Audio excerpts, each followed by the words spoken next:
Stonehill starting off the weekend in the right way, picking up the first match of the doubleheader with Chicago State 3-1. Craig Martin, what happened in that first set? I think we always tend to start a little slow in the sense of we want to see what the other team's going to do, and then we put ourselves in a little bit of a hole. And it's something we talk about all year, just trying to find a way to start fast. I think we did a good job rebounding, but definitely we got to make sure we're doing the right thing right off the bat on our serve receive, moving our feet right from the get-go, so we're not putting ourselves in that little hole and then putting a little pressure on ourselves. But we responded well and came out and took care of business from there.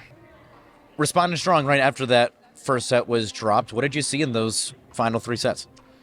Well, I think against set two, we were a little bit, I don't want to say hesitant, but we were still trying to find our footing. And I think they were doing a good job serving and keeping us push, serving short, serving deep, and keeping us off balance a little bit. But I think once we recognized that we have the ability to do that, our serve receive cleaned up. Once our serve receive cleaned up, we were able to get some seams from our hitters to our block. We really focused on pressing low on our block so that we weren't getting tooled off the top of our hands.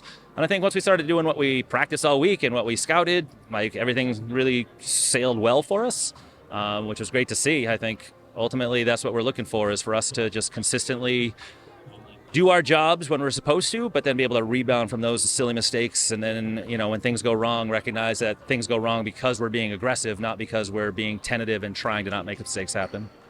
It's one of the younger teams you have, right, in the NEC. Really, your tenure here is one of the younger teams, but getting Sammy back, getting Kayla back has really elevated you guys, and I think we started to see that stage of the defense that Sammy and Kayla showed, I think really helped carry those third and those fourth sets. Yeah, I think you're talking about Caitlin, number 22. Yeah, it was great. I mean, Caitlin's been, she obviously had a knee injury early in the season, and just battling back. She's been working hard to get back, and has unfortunately had some illnesses that have prevented her, not necessarily the knee. But it's good to see that she's been able to practice all week and give us a little bit of a lift. It's definitely great having some upperclassmen. We are young, which is great. It's great to be that young and see how much promise we have. And we also have to recognize we're going to go through those growing pains. But yeah, getting Sammy back from her ankle injury and then Caitlin back from just the sicknesses / knee issues. It's great just to have some upperclassmen presence and some energy out there.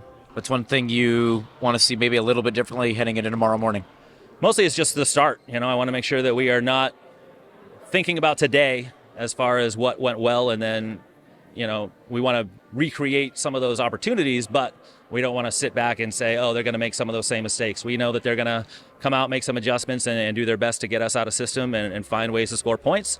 So ultimately, we have to do what we know works, but then also be ready to adjust. Congratulations, Craig. Thank you. Thank you.